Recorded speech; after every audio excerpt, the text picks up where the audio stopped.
Hello my dear students. तो important question series में हम प्लांट मॉर्फोलॉजी और एनाटॉमी का पार्ट फर्स्ट कंप्लीट कर चुके हैं और अब कंटिन्यू करेंगे पार्ट सेकंड से। तो चलिए स्टार्ट करते हैं क्वेश्चन नंबर फर्स्ट से। क्वेश्चन नंबर फर्स्ट है, निमैटोफोर में सूक्ष्म छिद्र पाए जाते हैं जिनके द्वारा वायु पादप के भीतर प्रवेश कर जाती है, इन्हें क्या कहा जाता है? तो निमैटोफोर एक छिद्र होता है, यह हमें पता है, और इसके द्वारा वायु पादप के भीतर प्रवेश कर जाती है। निमैटोफोर गैसीय आदान प्रदान के लिए होता है, गैसेस एक्सचेंज के लिए होता है, और यह श्वसन के लिए भी उत्तरदायी है। तो यहाँ पर पादपों में इसे क्या कहा जा सकता है? हालांकि न्यूमैटोफोर्स को न्यूमैटोफोर ही कहा जाता है, लेकिन इसके अलावा भी हम इसे क्या कह सकते हैं?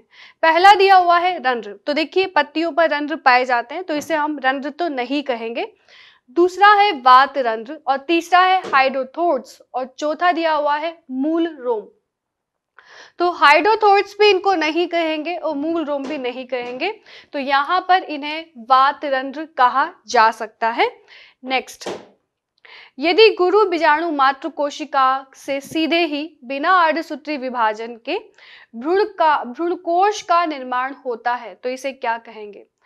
बिना अर्धसूत्री विभाजन के यदि गुरु बीजाणु से अगर भ्रूणकोश का निर्माण हो रहा है, एम्ब्रियो सेक का फॉर्मेशन हो रहा है, तो इसे हम कहेंगे अपबीजाणुकता या अपयुग्मन, और तीसरा ऑप्शन है अपस्थानिक भ्रूणता, और चौथा दिया हुआ है द्विगुणन बीजाणुकता। तो इसे हम कहेंगे द्विगुणन बीजाणुकता, इसे हम डिप्लोस्पोरी भी कहते हैं। तो आपका आंसर आएगा 4, क्योंकि अर्धसूत्री विभाजन होगा नहीं, और बिना अर्धसूत्री विभाजन से आपके डायरेक्ट यहाँ पे क्या बन रहा है? भ्रूणकोश बन रहा है। असुमेलित युग्म का आपको चयन करना है। तरकु रूपी मूल, ये मूली में पाई जाती है। ग्रंथिल मूल मटर में पाई जाती है। जटा मूल गन्ना में पाई जाती है, और निमैटोफोर ये शतावर में पाए जाते हैं। देखिए शतावर क्या है? शतावर यह एडवेंटिशियस रूट है। शतावर है अपस्थानिक जड़, और यह अपस्थानिक जड़ क्लस्टर के फॉर्म में पाई जाती है। इस प्रकार से ये क्लस्टर के फॉर्म में पाई जाती है, ऐसा ये, और औषधीय उपयोग में इसका उपयोग किया जाता है शतावर को। तो यहाँ पे मूल के बारे में लिखा हुआ है, जैसे कि तरकु रूपी मूल तो मूली में पाई जाती है, ग्रंथिल मूल मटर में पाई जाती है, जटा मूल गन्ना में पाई जाती है। न्यूमैटोफोर्स के बारे में लिखा हुआ है, न्यूमैटोफोर इससे मैच नहीं करता है। और अगर शतावर के बारे में आपसे पूछा जाए तो ये क्लस्टर के फॉर्म में रहती है और अपस्थानिक मूल है, और भोजन का संचय करने के लिए रूपांतरित होती है। आंसर आपके 4 आएगा। नेक्स्ट क्वेश्चन है, पराग नलिका भ्रूणकोश में प्रवेश करती है। इसमें से कुछ क्वेश्चन आपके जैसे एंजियोस्पर्म से भी आ जाएंगे, एंजियोस्पर्म की लाइफ साइकिल से। तो यहाँ पर आपको बताना है कि पराग नलिका भ्रूणकोश में किस तरफ से प्रवेश करेगी? निभाग से, अंड उपकरण से, प्रतिव्यासंत कोशिका से, या उपरोक्त सभी से? तो पराग नलिका किस तरफ से प्रवेश करती है? यह आपका जो अंड उपकरण होता है, ये अंड कोशिका, और यहाँ पे 2 सहायक कोशिकाएं, तो यहाँ से ही जो पराग नलिका है ये प्रवेश करती है। तो आपका आंसर आ जाएगा 2। निम्न में से कौन सा कथन गलत है? पराग कणों की जीवन क्षमता तापमान और आर्द्रता पर निर्भर करती है। माइचीलिया में जायांग बहु अंडपी और वियुक्तांडपी होते हैं। पैपेवर स्ट्री केसर बहुअंडपी संयुक्तांडपी होता है। और गेहूं, धान, आर्चिड अंडाशय में एक ही बीजांड होता है। यहाँ पर ये 4th ऑप्शन गलत है। क्यों गलत है ये भी देखिए आप, इसमें लिखा हुआ है गेहूं, धान और आर्चिड के अंडाशय में एक ही बीजांड होता है। तो ये स्टेटमेंट यहाँ पे गलत है, बाकी ऑल आर करेक्ट। अनुन्मील्य पुष्प के संदर्भ में क्या गलत है? हमें बताना है कि जहाँ पे अनुन्मील्यता पाई जाती है उसके संदर्भ में क्या गलत है। यह स्वयुग्मी प्रकार के होते हैं। यहाँ पर परागकर्ता की अनुपस्थिति में भी निश्चित रूप से बीजों का उत्पादन करते हैं। परागकर्ता अगर नहीं हो तो भी बीजों का उत्पादन होगा, क्योंकि यहाँ पे परागण हो जाएगा।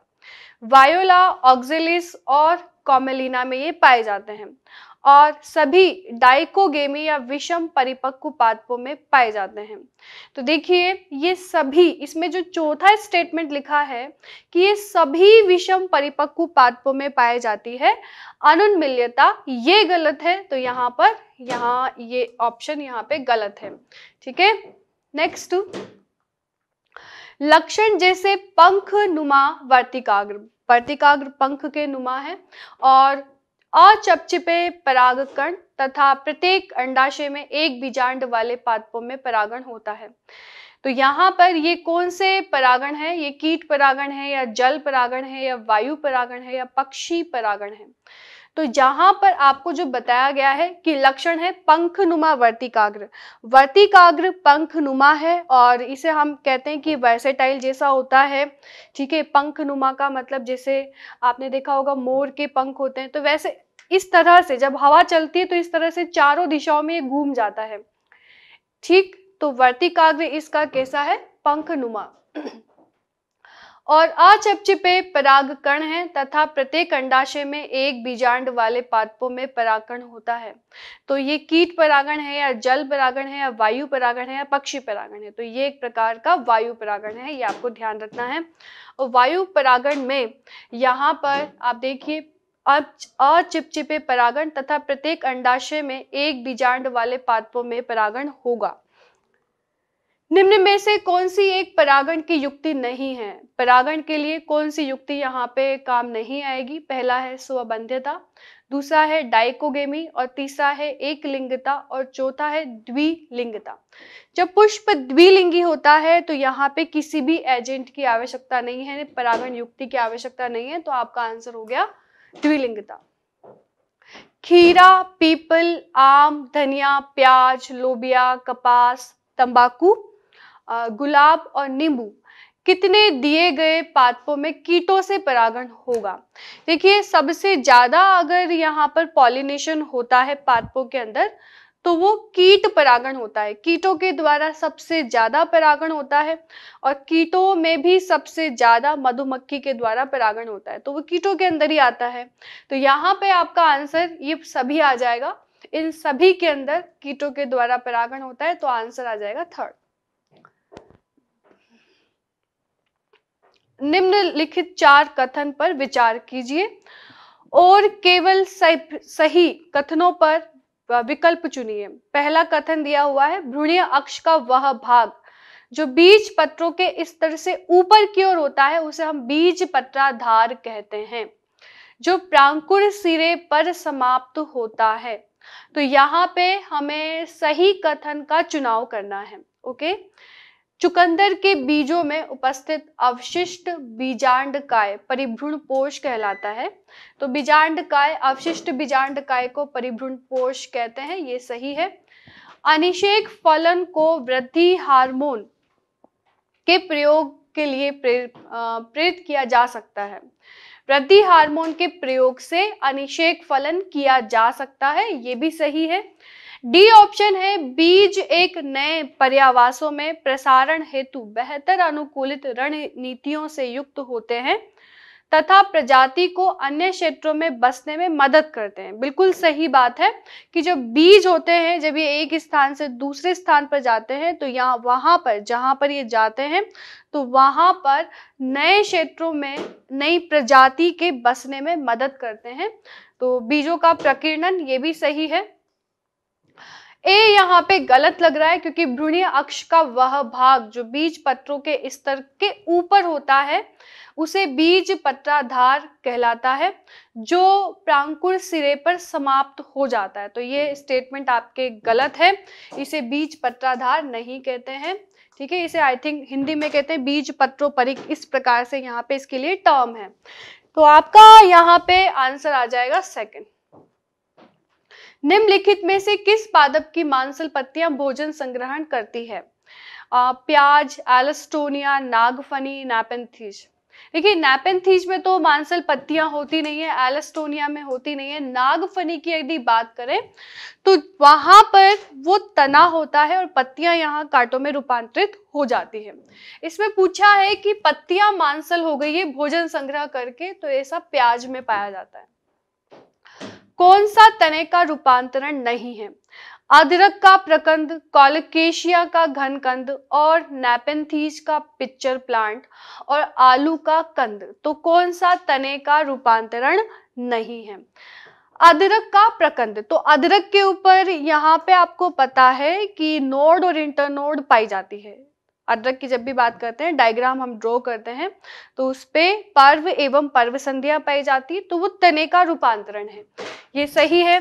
कोलोकेशिया में भी सेम है और आलू की भी सेम है। आलू का कंद, क्योंकि जो कंद है वो आलू ही है, आलू को हम ट्यूबर कहते हैं।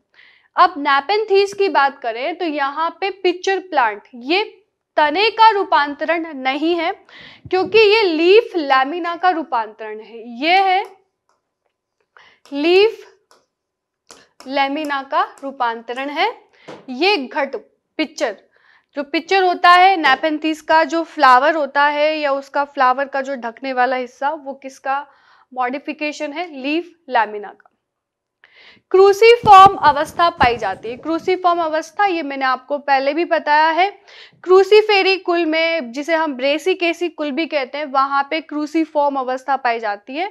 इसे 2+2 भी कहते हैं क्योंकि जिस तरह से कुर्सी मतलब चेयर, तो चेयर के 4 पाए होते हैं, उसी तरह से यहाँ पे इसे क्रूसीफॉर्म अवस्था कहा गया है। सरसों में, मटर में, बैंगन में और प्याज में। तो आपको पता है क्रूसीफेरी कुल में कौन आती है? सरसों आती है, तो इसीलिए आंसर आपका सरसों। भूस्तारी पाया जाता है। भूस्तारी ये आपका सब एरियल स्टेम मॉडिफिकेशन है। Subaerial stem modification, subaerial stem modification है और भूस्तारी को इंग्लिश में हम कहते हैं स्टोलोन।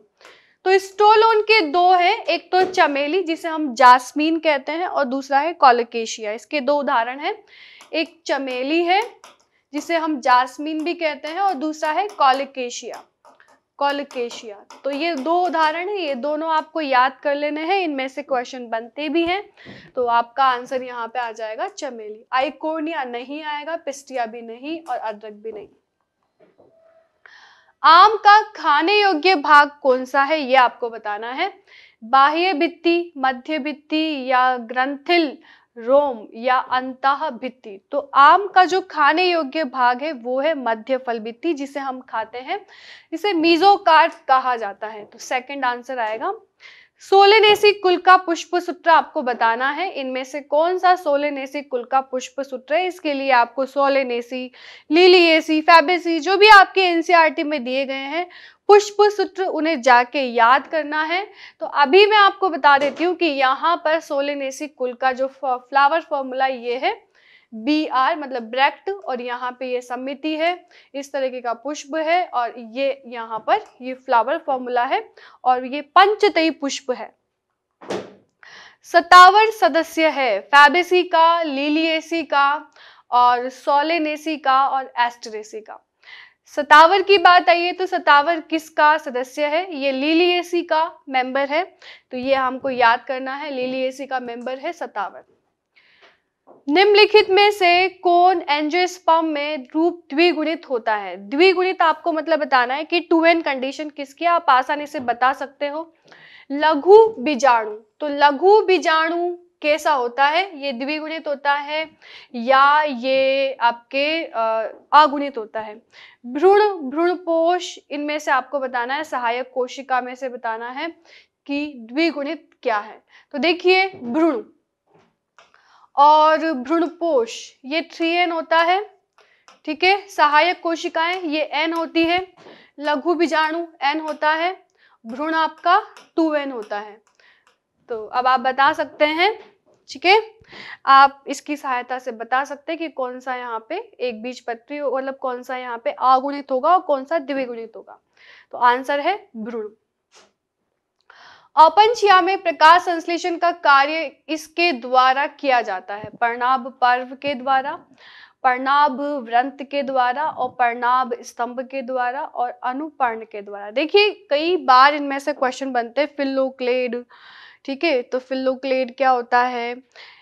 यहाँ पर जो पर्णाभ स्तंभ है इसके बारे में मैं आपको बताती हूँ। पर्णाभ स्तंभ क्योंकि ओपन शिया में प्रकाश संश्लेषण का कार्य कौन करता है, तो प्रकाश संश्लेषण का कार्य ओपन शिया में करता है उसका तना, और ये तना रूपांतरित हो जाता है और रूपांतरित होकर ये प्रकाश संश्लेषण करने लगता है, और इस स्थिति में इसे कहा जाता है पर्णाभ स्तंभ, और इसे इंग्लिश में फिल्लोक्लेड भी कहा जाता है। इसे इंग्लिश में कहते हैं फिल्लोक्लेड। तो इस तरह से आपको ये याद रखना है, क्योंकि आप देख रहे हो पर्णाभ पर्व भी है, पर्णाभ वृंत भी है, पर्णाभ स्तंभ भी है, लेकिन आपको ये ध्यान रखना है कि ये क्या है, पर्णाभ स्तंभ। आगे चलेंगे। वह पादप जिनमें पार्श्वीय शाखाएं आधार तथा भूमिगत प्रमुख तने से निकलती है और मिट्टी और नीचे क्षैतिज रूप से वृद्धि करती है और इसके बाद बाहर निकल आती है और पत्तियों युक्त प्ररोह बनाती है, ऐसा किस में पाया जाता है। पुदीना और चमेली में, अनानास और केला में, गुलदाउदी में, स्ट्रॉबेरी में, जलकुंभी में, पिस्टिया में। देखिए ऐसे पादप जहां से पार्श्वीय शाखाएं निकल रही है आधार से और भूमिगत प्रमुख तने से निकलती है और मिट्टी के नीचे क्षैतिज से वृद्धि करती हुई और इसके बाद बाहर निकल आती है, तो ऐसा कहाँ पाया जाता है, ऐसा अनानास और केला में पाया जाता है। ये आपको याद कर लेना है, अनानास और केला में ऐसा पाया जाता है। निम्न में से कितने कथन सही हैं। ऑस्ट्रेलियन अकेशिया में अनुपर्ण फैल कर हरा हो जाता है और भोजन बनाने का कार्य करता है। सेकंड दिया हुआ है, हस्ताकार संयुक्त पत्तियों में पत्रक एक ही अक्षर से जुड़े होते हैं, तो एक ही अक्ष से जुड़े होते हैं, ये सही है। कैलोट्रोपिस में प्रत्येक गांठ पर एक जोड़ी पत्ती निकलती है और एक दूसरे के सम्मुख होती है, ये भी सही है। जब प्ररोह शीर्ष फूल में परिवर्तित होता है तब सदैव अकेला होता है, तो ये भी सही है कि जब यहाँ पे जो टिप होती है, एपिकल टिप, और ये फ्लावर में बदलती है तो इसे हम सॉलिटरी फ्लावर भी कहते हैं। तो सदैव ये हमेशा अकेला ही रहता है। जब हमेशा शीर्ष प्ररोह पर जो कलिका होती है और उस कलिका से पुष्प बनता है तो वो पुष्प हमेशा अकेला, हमेशा मतलब शुरुआत में तो वो अकेला रहेगा, फिर जैसे जैसे वृद्धि करेगा तो यहाँ हाँ मतलब हमेशा अकेला रहेगा। तो पहला स्टेटमेंट सही है, नहीं पहला नहीं, सेकंड सही है, थर्ड सही है और फोर्थ सही है। अब ऑस्ट्रेलियन अकेशिया के बारे में मैं आपको बताती हूँ कि यहाँ पे लिखा हुआ है अनुपर्ण, तो ये अनुपर्ण अलग है। अनुपर्ण का मतलब होता है स्टिप्यूल। स्टिप्यूल देखिए, अनुपर्ण का मतलब होता है स्टिप्यूल। स्टिप्यूल का मतलब कि जैसे ये पत्ती है तो इस पत्ती के पास में जो निकली होती है इसे कहते हैं स्टिप्यूल, इसे कहते हैं अनुपर्ण। इसमें लिखा हुआ है कि ऑस्ट्रेलियन अकेशिया में अनुपर्ण फैलकर हरा हो जाता है, जबकि ऑस्ट्रेलियन अकेशिया में अनुपर्ण फैलकर बड़ा नहीं होता। जो पिट्योल होती है, ये जो पिट्योल, ये आपको दिख रही है पिट्योल, तो ये पिट्योल फैलकर बड़ी हो जाती है, दिख रही है आपको पिट्योल। तो ये पहला स्टेटमेंट गलत है क्योंकि यहाँ पे अनुपर्ण नहीं आएगा, स्टिप्यूल गलत है, यहाँ पे आएगा पिट्योल। ठीक है, तो इसे पिट्योल को हिंदी में क्या कहते हैं ये आपको थोड़ा सा देखना पड़ेगा, अभी फिलहाल के लिए मेरे को याद नहीं आ रहा है, लेकिन इसे यहाँ पर अनुपर्ण को तो स्टिप्यूल कहते हैं, पिट्योल यहाँ पर आएगा इसकी जगह। तो आपका कितने स्टेटमेंट सही है, 3 स्टेटमेंट सही है, तो यहाँ पे आ जाएगा सेकंड। निम्न में से गलत का मिलान करना है। स्टेमिनॉइड, बंध्य पुंकेसर, स्वतंत्र पुंकेसर, पृथक पुंकेसरी। पुंकेसर परिदल पुंज से जुड़े हैं तो इसे हम क्या कहेंगे, पुंकेसर दल पत्रों से जुड़े हैं तो दल लग्न, और पुंकेसर अगर परिदल लग्न से जुड़े हुए हैं या परिदल पुंज से जुड़े हुए हैं तो इन्हें कहा जाएगा परिदल लग्न। तो ये यहाँ पे गलत मैच किया हुआ है। देखिए यहाँ पे ओवरी के बारे में बताया गया है। पुष्पासन पर पुष्पीय भागों की स्थिति के आधार पर पुष्पों को अधोजायांगी, परिजायांगी, अधिजायांगी के रूप में वर्णित किया गया है। निम्नलिखित में से कौन सा पुष्पीय क्रमशः सरसों और खीरा के प्रतिनिधित्व करते हैं? देखिए, जब भी सरसों की बात करते हैं तो इसके पास में आपके हाइपोगाइनस प्रकार की ओवरी होती है, और खीरा की बात करूं तो खीरा के पास में होती है एपिगाइनस, जिसे हम इंफीरियर भी कहते हैं। तो हाइपोगाइनस और एपिगाइनस ये दोनों प्रकार का इसमें पाया जाता है। तो ये एक तो ए आएगा यहाँ पे और ये आएगा डी। खीरा के अंदर आ जाएगा डी और सरसों के अंदर आ जाएगा ए। तो यहाँ पे आपका आंसर थर्ड। एक व्यास सममित पुष्प जिसे हम जाइगोमॉर्फिक सिमेट्री भी कहते हैं, एक व्यास सममिति जिसे हम जाइगोमॉर्फिक सिमेट्री कहते हैं। अगर आपने एनिमल किंगडम में पढ़ा है तो बायलेटरल सिमेट्री आपने पढ़ी होगी, द्विपार्श्व सममिति। तो एक व्यास सममिति द्विपार्श्व सममिति के जैसी होती है, जिसमें यदि किसी ऑर्गेनिज्म को बिल्कुल सेंट्रल एक्सिस से काटा जाए तो राइट और लेफ्ट यहाँ पे समान मिलने चाहिए, उसे हम कहते हैं एक व्यास सममिति। ये किस में मिलेगी? सरसों में मिलेगी, मटर में मिलेगी, या धतूरा और केना में, या गुलमोहर या केसिया में, या टमाटर व गेहूं में। तो जब भी ऐसे क्वेश्चन आपके सामने आ जाए तो आप एक चीज ध्यान रखना कि फैबेसी कुल के सदस्य, इसके अलावा लैमिनिएसी कुल के सदस्य, ठीक है, और लेग्यूमिनेसी कुल के सदस्य, इनमें भी यहाँ पर एक व्यास सममिति मिलती है। तो देखो, गुलमोहर और केसिया ये दोनों ही फैबेसी कुल के मेंबर हैं, इसलिए आंसर यहाँ पे क्या होगा? थर्ड। फैबेसी कुल में एक व्यास सममिति मिलती है, इसलिए मैंने यहाँ पे थर्ड लगाया है। गुड़हल, सरसों, गुलाब, बैंगन, सेब, प्लम, सूरजमुखी के अरपुष्प, ट्यूलिप व खीरा में कितनों में पूर्ण अधोवर्ती अंडाशय होगा? तो यहाँ पे पूर्ण अधोवर्ती अंडाशय मतलब यहाँ पे इंफीरियर ओवरी के बारे में पूछा गया है आपसे। इंफीरियर ओवरी किसके पास में प्रेजेंट होगी? तो खीरा के अंदर तो इंफीरियर होता ही है, खीरा के अंदर उपस्थित है। इसके अतिरिक्त एप्पल के पास में है, एप्पल के अलावा सूरजमुखी में है। लेकिन अगर मैं प्लम की बात करती हूँ तो प्लम के पास में है हाफ इंफीरियर ओवरी, इसके पास में है हाफ इंफीरियर ओवरी। बाकी इन सब के पास में ये जो जितने भी है, गुड़हल है, सरसों है, गुलाब है, इनके पास में सुपीरियर प्रकार की ओवरी है। तो अब यहाँ पे मैच कर लेते हैं। प्लम तो नहीं लेंगे क्योंकि ये हाफ इंफीरियर आएगा, गुड़हल भी नहीं होगा और सरसों भी नहीं होगा, गुलाब भी नहीं होगा, बैंगन भी नहीं होगा, सेब, ठीक, और उसके अलावा ट्यूलिप भी नहीं होगा क्योंकि ये क्वेश्चन ऐसा सेम क्वेश्चन पहले भी हम सॉल्व कर चुके हैं। और खीरा, तो एप्पल और खीरा, खीरा के अंदर ऐसा होता है, खीरा के अंदर, और सूरजमुखी, ये तीन ऐसे प्रमुख हैं जिनके पास में आपको अधोवर्ती प्रकार का अंडाशय मिलेगा, पूर्ण अधोवर्ती, है ना। तो ये आपका आंसर क्या आ जाएगा? इसमें 25 में आपका आंसर आ जाएगा 4। आरजे मौन में बीजांड न्यास किस प्रकार का होता है? तो आरजे मौन के अंदर यहाँ पे पैराइटल प्रकार का बीजांडन्यास पाया जाता है। पैराइटल प्रकार का, अब आप देख लीजिए कि पैराइटल कौन सा होता है। पैराइटल का मतलब कि परिधीय प्रकार का होता है और अंडाशय की परिधि पर ओव्यूल लगे होते हैं, उसे हम कहते हैं पैराइटल। तो परिधि पर लगे हुए हैं, ये नहीं होगा, ये भी नहीं होगा और ये भी नहीं होगा। तो यहाँ पे ये देखिए, ये परिधि पर, अंडाशय की जो इनर वॉल होती है, इनर वॉल के परिधि पर, पेरीफेरी पर ओव्यूल लगे होते हैं। तो इस प्रकार का बीजांडन्यास पाया जाता है आरजे मौन में। ये आपको देखते से ही पता लग गया होगा पहले तो कि ये किसका है, ये लिलिएसी का है, और ये दिए गए पुष्प में आपको बताना है, विकल्प का चयन करना है। पुष्प सूत्र, फ्लावर फॉर्मूला आपको दिया गया है और फ्लावर फॉर्मूला के बेस पर आपको सभी को देखकर आपको सही पुष्प सूत्र बताना है। तो पहली बात तो आपको डायग्राम देख के ही पता लग गया होगा, क्योंकि आप देखिए 3, 1, 2, 3 और 1, 2, तो 3 + 3 कंडीशन है।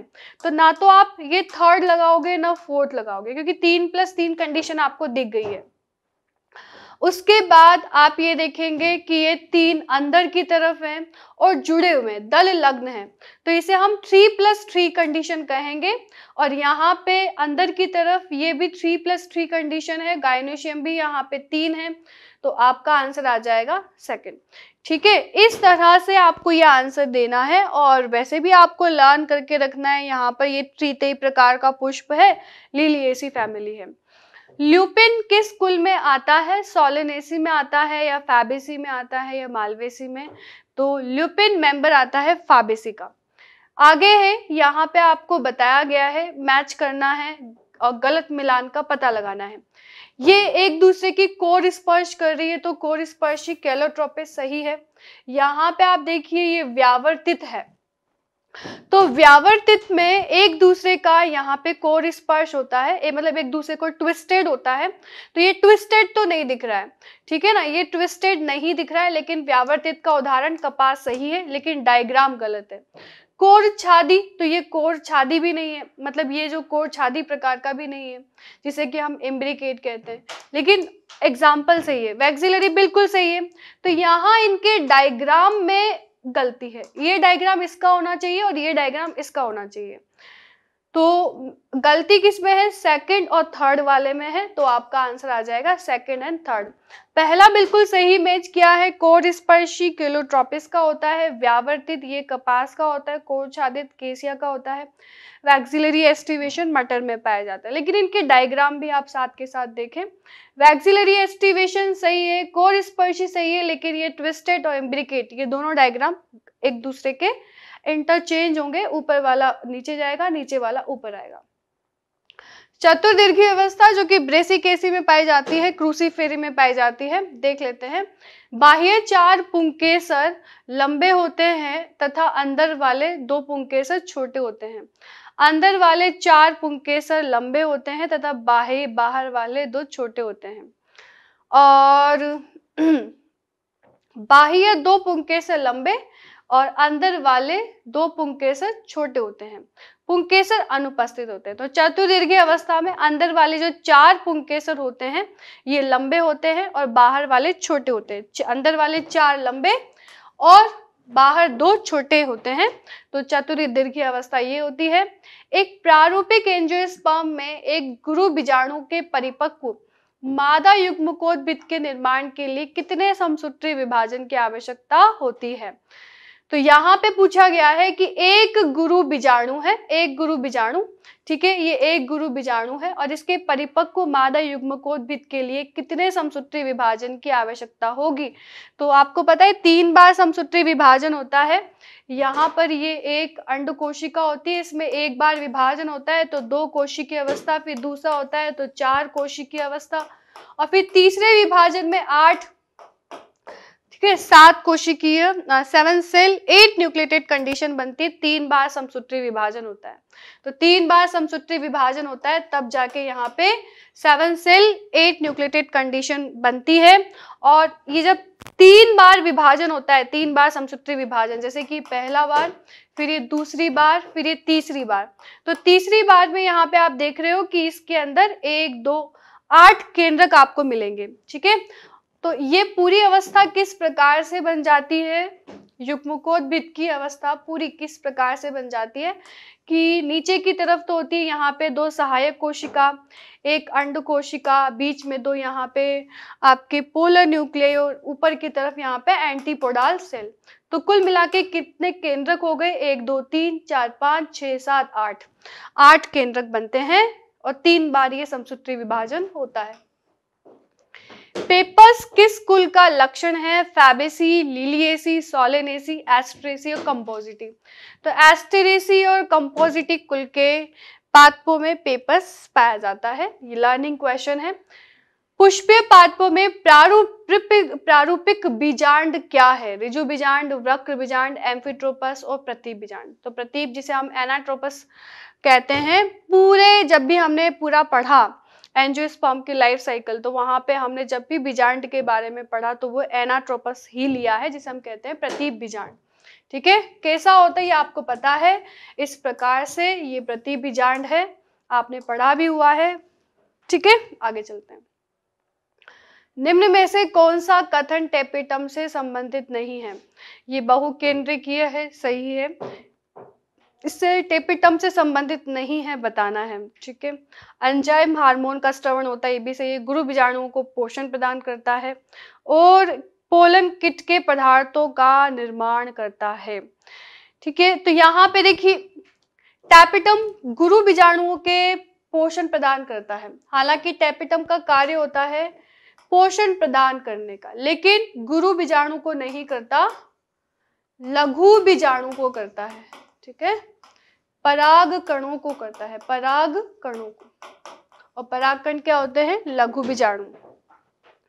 एक अनुप्रस्थ काट में एक प्रारूपिक गुरु बीजाणु लघु बीजाणुधानी बाह्य रूपरेखा में लगभग चतुष्कोणीय, गोलाकार, बहुभुजाकार या चतुष्क फलकीय होती है। तो एक अनुप्रस्थ काट जब काटेंगे तो लघु बीजाणुधानी बाह्य रूपरेखा से आपको लगभग कैसी दिखाई देगी? गोलाकार दिखाई देगी। यहाँ पे आप देखिए कौन से प्रकार का ये पुष्प क्रम है। पहले तो देखते से आप बता दोगे ससीमाक्षी प्रकार का पुष्प क्रम है। इसमें से सही विकल्प का चुनाव करना है। ये असीमाक्षी प्रकार का है, गलत है। यह ससीमाक्षी प्रकार का है, इसमें पुष्प तला भी सारे क्रम में लगा हुआ है। इस तरह का पुष्प क्रम असीमित वृद्धि दर्शाता है, गलत है। और इस प्रकार का पुष्पक्रम सामान्यतः एंजियोस्पर्म में देखा जाता है। तो यहाँ पे आपके सेकंड आंसर बिल्कुल सही है कि ये ससीमाक्षी का है और ससीमाक्षी में तलाबी सारी क्रम में पुष्प क्रम का यहाँ पर लगे होते हैं। देखिए आपको यहाँ पे दिया हुआ है पर्ण विन्यास, और पर्ण विन्यास अपने आप में बहुत इंपॉर्टेंट है। फाइलोटैक्सी इससे क्वेश्चन बनता है। तो आपको ये एनसीईआरटी के दिया हुआ है। जैसे गुड़हल है तो गुड़हल में कौन सा पाया जाता है? पर्ण विन्यास एकांतर, जिसे हम कहते हैं अल्टरनेट प्रकार का। सूरजमुखी में कौन सा पाया जाता है? सूरजमुखी में इसमें लिखा हुआ है सम्मुख, ठीक है, तो ये गलत है। अमरूद में सम्मुख पाया जाता है, एलस्टोनिया में चक्रित पाया जाता है। सूरजमुखी के लिए आपको ध्यान रखना है कि सूरजमुखी में पाया जाता है एकांतर प्रकार का, जिसे हम कहते हैं अल्टरनेट प्रकार का। अल्टरनेट प्रकार का पाया जाता है सूरजमुखी में। बाकी आपको ये एज इट इज याद कर लेना है। गुड़हल में कौन सा होता है? एकांतर। सूरजमुखी में कैसा होता है? एकांतर, ठीक है। अमरूद में कैसा होता है? सम्मुख। और एलस्टोनिया में कैसा होता है? चक्रित। इसे याद कर ही लेना है, ये इंपॉर्टेंट है, वेरी वेरी इंपॉर्टेंट है। मैं आपको एक बार फिर कह रही हूँ, इसको नोटबुक में आप नोट कर लीजिए। जब पराग कोश आपस में जुड़े होते हैं तथा पुतंतु स्वतंत्र रहते हैं, इस प्रकार के पुमंग कहलाते हैं। सपुमंगी, बहुसंगी, युक्ताकोशी और एक संगी। इसे हम कहते हैं युक्ताकोशी। इसे सिनेंजियस इस प्रकार से इंग्लिश में कहा जाता है। ऐसी कंडीशन भी किसे कहते हैं, और इंग्लिश में इसे कहते हैं युक्ताकोशी। द्विअंडपी जायांग किसमें, जिसमें अंडाशय पुष्पासन पर तिरछे व्यवस्थित होते हैं, पाया जाता है। तो ऐसा किसमें होता है? कैप्सुला में, बैंगन में और गुड़हल में या मटर में। तो द्विअंडपी जायांग है और अंडाशय पुष्पासन से तिरछे व्यवस्थित हैं। ऐसा बैंगन में पाया जाता है, सोलेनेसी कुल के पादपों में पाया जाता है। तो यहाँ पे आपके 39 क्वेश्चंस थे और सारे क्वेश्चंस आई थिंक कवर हो गए। कुछ बचा तो नहीं है, मैं एक बार चेक कर लेती हूँ। ओके, सारे क्वेश्चन हमने कंप्लीट कर लिए हैं। तो अब इसके बाद में और भी सारे क्वेश्चन हम देखेंगे। ऐसा नहीं है कि इतने से ही क्वेश्चन हैं, क्योंकि क्वेश्चन अलग अलग तरह से बनते हैं। जब हम वैरायटी ऑफ क्वेश्चंस अटेम्प्ट कर लेते हैं तब जाके कॉन्फिडेंस डेवलप होता है। और बेसिकली प्लांट मॉर्फोलॉजी और एनाटॉमी तो ऐसा चैप्टर है, स्टूडेंट हमेशा कहता है इसको दोबारा रिवाइज करना पड़ता है। दोबारा कितनी भी बार इसको रिवाइज करो उतनी बार कम है, मॉर्फोलॉजी भी और एनाटॉमी। तो जो कॉन्फिडेंस आपके अंदर डेवलप होगा वो तभी होगा जब आप वैरायटी ऑफ क्वेश्चन इसके लिए डेवलप करोगे।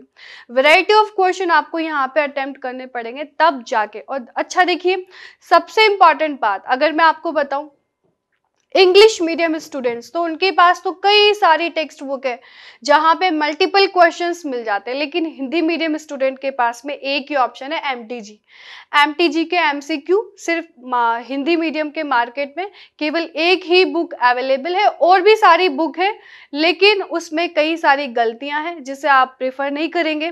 केवल एमटीजी, और एमटीजी में भी आपको पता है कि बहुत पहले का सिलेबस के क्वेश्चन उसमें डाले हुए हैं, तो एक तरह से स्टूडेंट का टाइम वेस्ट है वो। तो इसीलिए यहाँ पर आपको क्वेश्चंस मिल रहे हैं रेगुलर। मैं बहुत सारे सोर्सेज से क्वेश्चंस को कलेक्ट करके लाती हूँ, तो इन क्वेश्चंस को आप सॉल्व करिए और मिलते हैं नेक्स्ट क्लास में। Thank you very much.